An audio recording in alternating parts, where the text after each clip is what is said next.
বিসমিল্লাহির রহমানির রহিম। Hello viewers, সবাই কেমন আছেন? আশা করি সকলে অনেক ভালো আছেন। আচার প্রেমীদের জন্য নিয়ে আসলাম টক ঝাল মিষ্টি তেঁতুলের আচার। প্রথমে একটি প্লেটে নিয়ে নিচ্ছি 500 গ্রাম তেঁতুল। আর এই তেঁতুলটা টক মিষ্টি স্বাদের। এখন এই তেঁতুলটাকে আমি হাত দিয়ে ছাড়িয়ে নিব।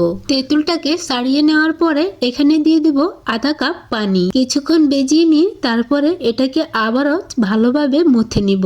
এমন ভাবে মথে নিতে হবে যেন বিচিগুলো না বের হয়ে যায়। আমি অফ ক্যামেরায় এটাকে খুব ভালোভাবে মথে নিয়েছি। এখন আমরা আচার তৈরি করার জন্য চলে আসলাম চুলোয় একটি কড়াই বসিয়েছি। এতে 1 কাপ সরিষার তেল দিয়ে দিলাম। তেলটা মিডিয়াম গরম হয়ে আসলে এতে দিয়ে দিব 4টে শুকনো মরিচ এবং 2টো তেজপাতা।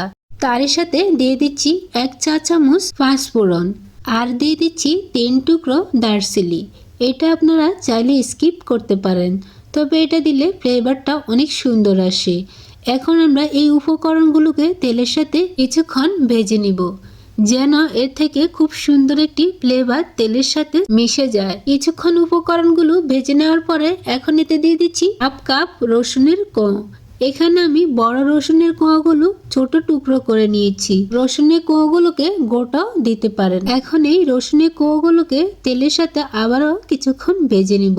কিছুক্ষণ এটাকে ভেজে নেওয়ার পরে এখন এতে দিয়ে দিচ্ছি আমরা 1/2 চা চামচ আদা রসুন পেস্ট আর দিয়ে দিচ্ছি এখানে হলুদ সরিষা পেস্ট। এখানে 1/2 কাপের মতো হলুদ সরিষার পেস্ট দিয়ে দিলাম। আমি আজ অন্যরকম ভাবে এই তেঁতুলের চাটনিটা তৈরি করব। অনেকেই আছেন তেঁতুলের আচারের সাথে সরিষাটা ব্যবহার করেন না, তবে আমি আপনাদেরকে বলবো আপনারা আমার ভিডিও দেখে অবশ্যই একবার এভাবে তৈরি করে দেখতে পারেন। এভাবে যদি তেঁতুলের আচারটি তৈরি করে থাকেন তাহলে কিন্তু এই আচারটি খেতে যেমন সুস্বাদু তেমনি ফ্লেভারও অসাধারণ হয়ে থাকে।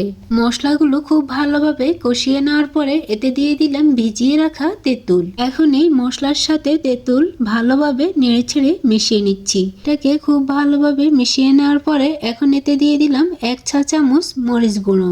এখন আবার এটাকে খুব ভালোভাবে নেড়েচেড়ে মিশিয়ে নিচ্ছি। এই আচারে আপনারা কখনোই কোনোভাবে পানি ইউজ করবেন না। সম্পূর্ণ আচারটি তেলের উপরে রান্না করে নিতে হবে।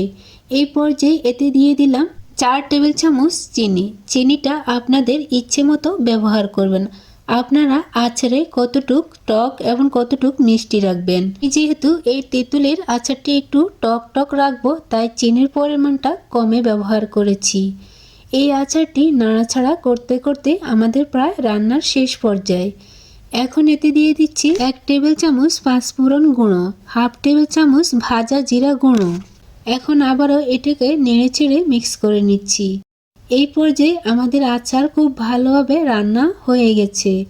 দেখতেই পাচ্ছেন এটার কালার এবং টেক্সচার কতটা সুন্দর এসেছে। কোনো আচার দীর্ঘদিন সংরক্ষণ করার জন্য অবশ্যই আচারে ভিনেগার ব্যবহার করবেন। অনেকেই আবার সিরকাও বলে থাকে। এখানে আমি সাদা ভিনেগার নিয়ে নিচ্ছি। এখানে 4 টেবিল চামচ ভিনেগার দিয়ে দিচ্ছি। ভিনেগার দিলে আপনি যে কোনো আচার অনায়াসে 2-3 মাস বাইরে রেখে সংরক্ষণ করতে পারেন। আর যদি ফ্রিজে নরমাল চেম্বারে এটাকে রাখা হয় তাহলে কিন্তু বছর জুড়ে সংরক্ষণ করে খেতে পারবেন। আচার সংরক্ষণ করার আগে অবশ্যই আচার ঠান্ডা করে তারপরে আচার জারে সংরক্ষণ করতে হবে এবং এটা ব্যবহারের আগে অবশ্যই চামচ ব্যবহার করতে হবে। মাঝে মাঝে রোদ্রে দিলে আচার অনেক দিন সংরক্ষণ করে ভালো রাখা যায়। তো দর্শক বন্ধুরা, আচার তৈরি করতে করতে অনেকগুলো টিপস দিয়েছি, আশা করি আপনাদের কাজে লাগবে। যে কোনো আচার তৈরি করে এভাবে সংরক্ষণ করে খেতে পারেন অনায়াসে বছর জুড়ে। এই তো আমার কিন্তু আচারটি তৈরি করা হয়ে গেছে। রেসিপিটি ভালো লাগলে চ্যানেলটি সাবস্ক্রাইব করতে পারেন। সবাই অনেক বেশি ভালো থাকবেন, সুস্থ থাকবেন। আল্লাহ হাফেজ।